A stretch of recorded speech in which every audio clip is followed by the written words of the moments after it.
Assalamualaikum warahmatullahi wabarakatuh. Perkenalkan, nama saya Muhammad Azikir Fauzan. Saya kelas reguler B nomor NIM 28922500086 Prodi Manajemen Fakultas Ekonomi dan Bisnis.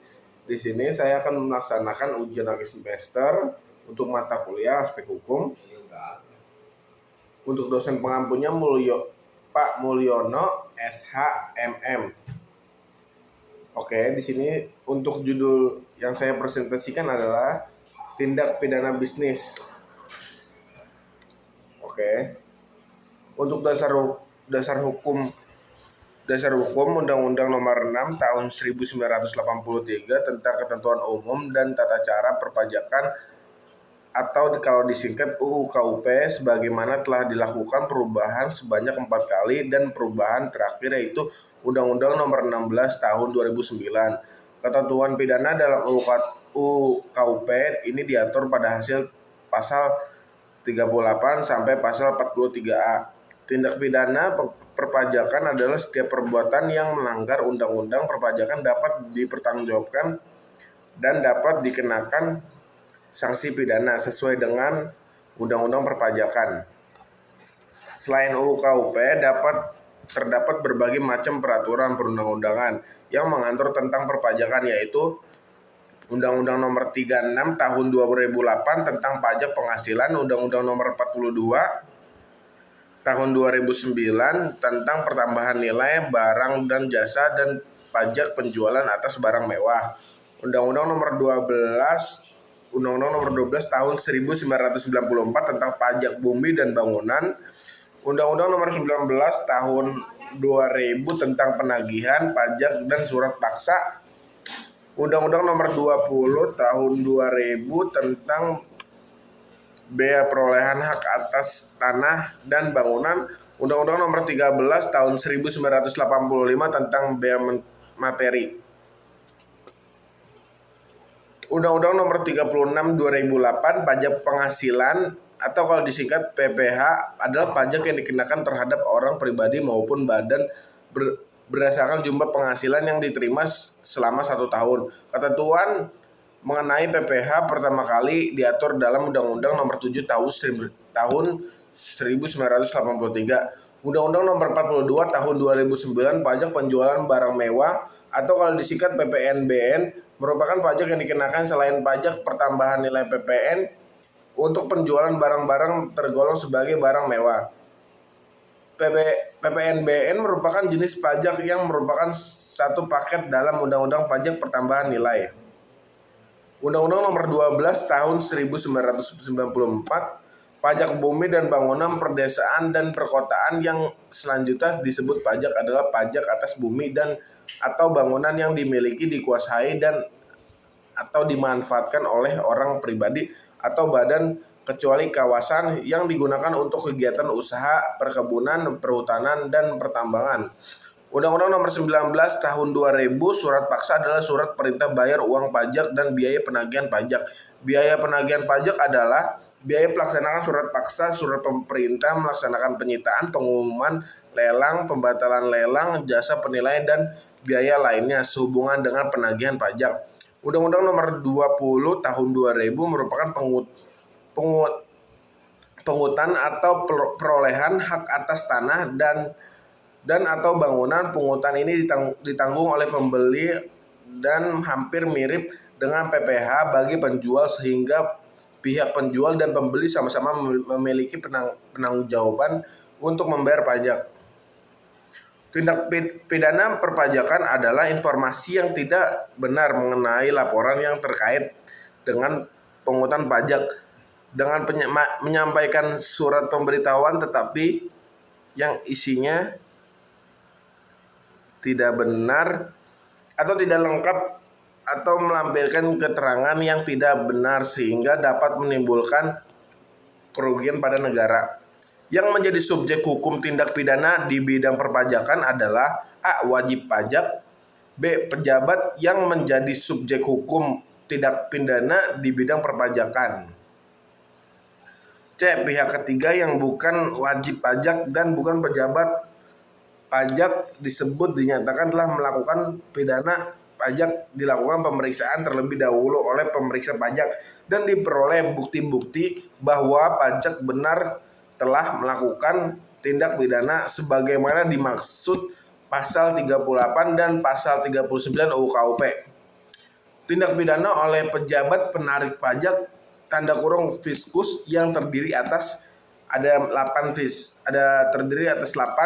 Yang pertama, bertindak di luar kewenangan. Yang kedua, melakukan pemeriksaan dan pengancaman. Yang ketiga, penyalahgunaan kekuasaan. Yang keempat, tidak memenuhi kewajiban memberikan data atau informasi. Yang kelima, tidak terpenuhi mengasih kewajiban pejabat pajak dan pihak lain.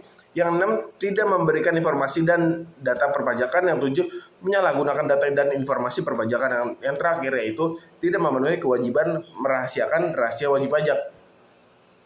Jenis tindak pidana oleh wajib pajak terdiri atas 9.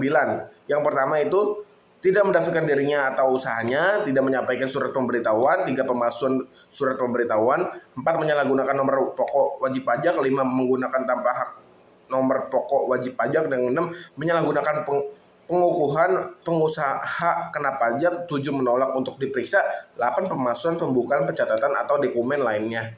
Yang 9 atau yang 9 tidak menyelenggarakan pembukaan atau pencatatan di Indonesia, tidak memperlihatkan atas tindak meminjamkan buku catatan atau dokumen lain. Ini yang terakhir, nomor 10, tidak menyimpan buku catatan atau dokumen lain yang menjadi dasar pembukaan atau pencatatan.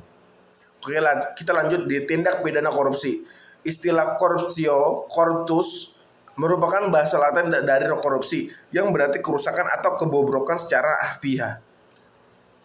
Korupsi diartikan sebagai penyimpangan dari kesucian, dan dalam bahasa Indonesia kata korupsi adalah perbuatan buruk seperti penggelapan uang, penerimaan uang tidak sah, dan sebagainya.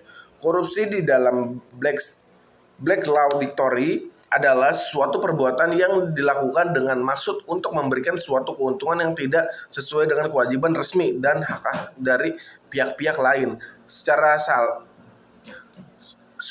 salah menggunakan jabatannya dan atau karakternya untuk mendapatkan suatu keuntungan untuk dirinya sendiri atau untuk orang lain bersamaan dengan kewajiban dan hak dari pilihan. Pengertian korupsi diatur juga dalam Undang-Undang Nomor 31 Tahun 1999 sebagaimana telah diubah dengan Undang-Undang Nomor 20 Tahun 2001, yaitu Pasal 2 Ayat 1. Tindak pidana korupsi adalah setiap orang yang melakukan secara melawan hukum melakukan perbuatan yang memperkaya diri sendiri atau orang lain atau suatu korporasi yang dapat merugikan keuangan negara atau perekonomian negara. Pasal 3, setiap orang yang dengan tujuan menguntungkan diri sendiri atau orang lain atau suatu korporasi menyalahgunakan kewenangan, kesempatan atau sarana yang padanya karena jabatan atau kedudukan yang dapat merugikan keuangan negara atau perekonomian negara. Unsur-unsur tindak pidana korupsi sebagaimana dimaksud dalam Undang-Undang Nomor 20 Tahun 2001 tentang pemberantasan tindak pidana korupsi terdiri 2 unsur, yaitu yang pertama, unsur-unsur subjektif yang meliputi melakukan perbuatan memperkaya diri sendiri atau orang lain atau korporasi perbuatan melawan hukum. Yang kedua, unsur-unsur objektif yaitu meliputi menyalahgunakan kewenangan, kesempatan atau sarana yang padanya karena jabatan atau kedudukannya merugikan keuangan negara atau perekonomian negara. Tindak pidana pencucian uang.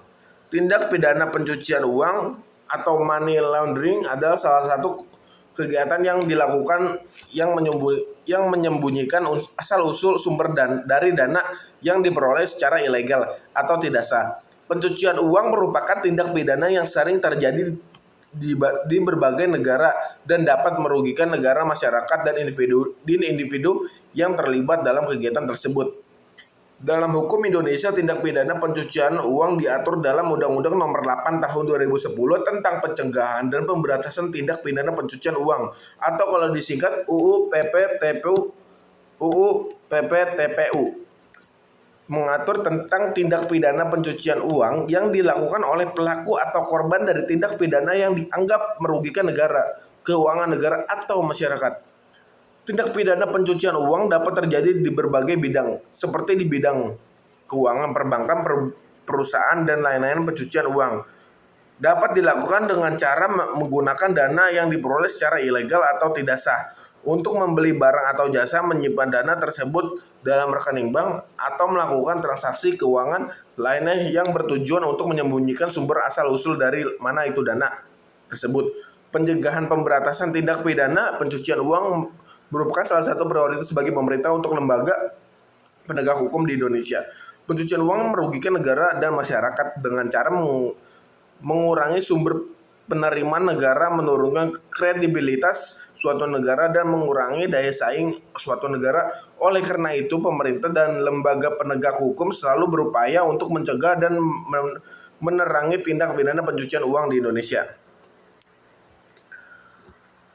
Menurut Undang-Undang Nomor 15 Tahun 2002 tentang pidana pencucian uang, atau kalau disingkat TPPU, sebagaimana telah diubah dengan Undang-Undang Nomor 25 Tahun 2003, dalam pasal 1 angka 1, pencucian uang adalah perbuatan mendapatkan, mentransfer, membayarkan, membelanjakan, menghibahkan, menyumbangkan, menitipkan, membawa ke luar negeri, menukarkan, atau perbuatan lainnya harta kekayaan yang diketahui atau patut diduga merupakan hasil tindak pidana dengan menyembunyikan, menyamarkan asal-usul harta kekayaan sehingga seolah-olah menjadi harta kekayaan yang sah. Bentuk TPPU menurut UU Nomor 8 Tahun 2010 tentang pencegahan dan pemberantasan tindak pidana pencucian uang yaitu terdiri dari: yang pertama, TPPU yang berkaitan dengan perbuatan dengan bertujuan menyembunyikan asal-usul harta kekayaan diatur dalam ketentuan pasal 3 UU 8 atau 2010. Yang nomor 2, TPPU yang berkaitan dengan perbuatan menyembunyikan informasi dan harta kekayaan diatur dalam ketentuan pasal 4 UU 8 ayat 8 tahun 2010. Untuk nomor 3, TPPU yang berkaitan dengan perbuatan menerima dan menguasai harta kekayaan diatur dalam ketentuan pasal 5 ayat 1 UU 8 2010. Dalam pasal 69 Undang-Undang Nomor 8 2010 disebutkan bahwa untuk dapat dilakukan penyidikan, penuntutan, dan pemeriksaan di sidang pengadilan terhadap TPPU, tidak wajib dibuktikan terlebih dahulu tindak pidana asalnya atau tanda kurung predate crime. Tindak pidana pencucian uang tidak berarti sendiri karena harta kekayaan yang ditetapkan, ditransfer, atau dialihkan diperoleh dari tindak pidana, berarti sudah ada tindak pidana lain yang mendahulinya atau disebut predicate crime. Tahap pencucian uang. Yang pertama, upaya penempatan uang tunai yang berasal dari tindak pidana dalam sistem keuangan, terutama sistem perbankan. Yang kedua, layanan transfer atau layering. Upaya untuk mentransfer harta kekayaan yang berasal dari tindak pidana atau tanda kurung dirty murni yang telah berhasil ditetapkan pada penyedia jasa keuangan, tanda kurung terutama bank, sebagaimana hasil penetapan placement, dan di penyedia jasa keuangan yang lain dilakukan layering akan menjadi sulit penegak hukum untuk dapat mengetahui asal-usul sumber lokasi, peruntukan penghasilan hak atau kepemilikan sebenarnya atas harta kekayaan tersebut. Untuk yang integration, upaya menggunakan harta kekayaan yang berasal dari tindak pidana yang telah berhasil masuk ke dalam sistem keuangan melalui penetapan atau transfer sehingga seolah-olah menjadi harta kekayaan halal atau tanda kurung clean money untuk kegiatan bisnis yang halal untuk membiayai kembali kegiatan kejahatan. Kejahatan korporasi. Sebagian di sini mungkin nggak ada yang tahu korporasi itu apa. Kejahatan korporasi, kita bahas kejahatan korporasi. Kejahatan korporasi adalah tindak pidana yang dilakukan oleh perusahaan atau lembaga lainnya yang bertujuan untuk memperoleh keuntungan atau manfaat yang tidak sah. Kejahatan korporasi dapat terjadi di berbagai bidang. Seperti apa sih di bidangnya? Keuangan, perbankan, perdagangan, dan lain-lain. Dalam hukum Indonesia, kejahatan korporasi diatur Undang-Undang Nomor 8 Tahun 2010 tentang pencegahan dan pemberantasan tindak pidana pencucian uang, atau kalau disingkat UU PPTPU. UU PPTPU ini mengatur tentang tindak pidana pencucian uang yang dilakukan oleh perusahaan atau lembaga atau lembaga-lembaga lainnya termasuk tindak pidana korporasi, penipuan, penggelapan, dan lain-lain. Contoh kejahatan korporasi yang sering terjadi adalah penggelapan uang, penipuan investasi, pemalsuan laporan keuangan, dan lain-lain. Kejahatan korporasi dapat merugikan negara, masyarakat, dan individu yang terlibat dalam kegiatan tersebut. Kejahatan korporasi menurunkan kreditivitas suatu perusahaan atau lembaga, mengurangi kepercayaan masyarakat terhadap perusahaan atau lembaga tersebut, dan mengurangi daya saing suatu negara. Untuk pencegahan dan pemberantasan kejahatan korporasi merupakan salah satu prioritas bagi pemerintah dan lembaga penegak hukum di Indonesia. Pemerintah dan lembaga penegak hukum selalu berupaya untuk mencegah dan memerangi kejahatan korporasi di Indonesia dengan cara mengatur dan menegakkan hukum yang berlaku serta memberikan sanksi bagi pelaku kejahatan korporasi yang terbukti salah. Pelanggaran HAM oleh korporasi. Oke, sini kita lanjut pelanggaran HAM oleh korporasi. Pelanggaran hak asasi manusia atau disingkat HAM oleh korporasi adalah satu tindakan yang dilakukan oleh perusahaan atau lembaga lainnya yang merugikan hak asasi manusia. Pelanggaran HAM oleh korporasi dapat terjadi di berbagai bidang. Bidang apa aja sih? Seperti di bidang perdagangan, pertambangan, pertanian, dan lain-lain. Seperti di bidang yang tadi kita bahas. Oke, untuk contoh pelanggaran HAM korporasi yaitu yang sering terjadi adalah penyiksaan terhadap pekerja, pemaksaan terhadap masyarakat setempat untuk menjual lahan mereka, pencemaran lingkungan yang merugikan kesehatan masyarakat, dan lain-lain. Pelanggaran HAM oleh korporasi dapat merugikan individu yang terlibat dalam kegiatan tersebut serta merugikan negara dan masyarakat. Jadi pastikan kalian pernah dengar nih yang kayak namanya pabrik tersebut dengan label nama tersebut membeli tanah, sekitaran tanah di perdesaan.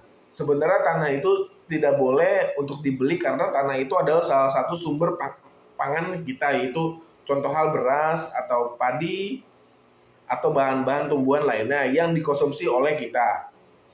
Nah, pabrik tersebut memaksakan untuk membeli tanah tersebut agar pabrik tersebut melakukan profit yang sangat gede.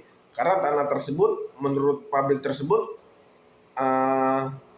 cukup luas dan cukup efektif untuk ditaruh di pedalaman situ.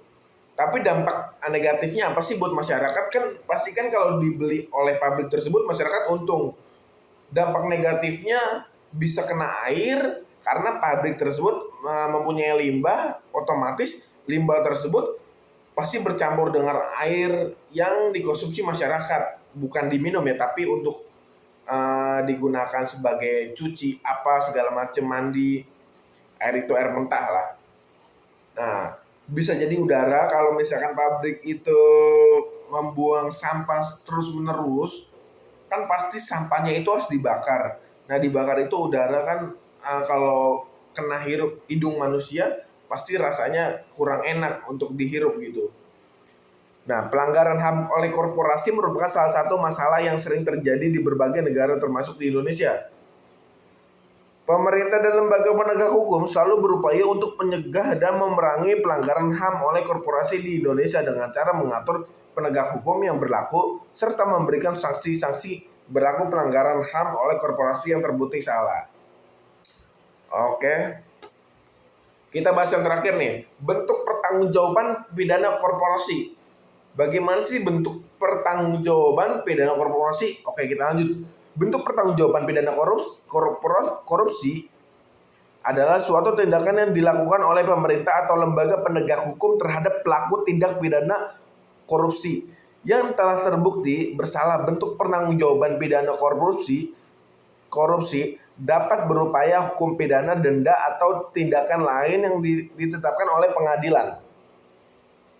Oke, dalam hukum Indonesia, bentuk pertanggungjawaban pidana korupsi diatur dalam Undang-Undang Nomor 20 Tahun 2001 tentang perubahan atas Undang-Undang Nomor 31 Tahun 1999 tentang pemberantasan tindak pidana korupsi atau tanda kurung UU Tipikor.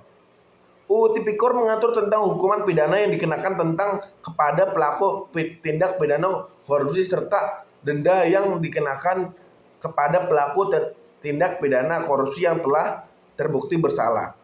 Bentuk pertanggungjawaban pidana korupsi dapat bervariasi tergantung pada tingkat kejahatan yang dilakukan oleh pelaku. Hukuman pidana, denda, atau tindakan lain ditetapkan oleh pengadilan hukum pidana penjara dan diberikan kepada pelaku tindak pidana korupsi yang telah terbukti bersalah dengan tingkat kejahatan yang sangat berat. Sedangkan hukum pidana denda dapat diberikan kepada pelaku tindak pidana korupsi yang telah terbukti dengan tingkat kejahatan yang lebih ringan. Jadi ada level-levelnya gitu. Oke, terima kasih semuanya atas presentasi saya untuk judul tindak pidana korupsi atau korporasi dari saya Muhammad Azikra Fauzan, kelas malam atau reguler B, Fakultas Ekonomi dan Bisnis, Prodi Manajemen, mengucapkan Assalamualaikum warahmatullahi wabarakatuh. Terima kasih untuk semuanya.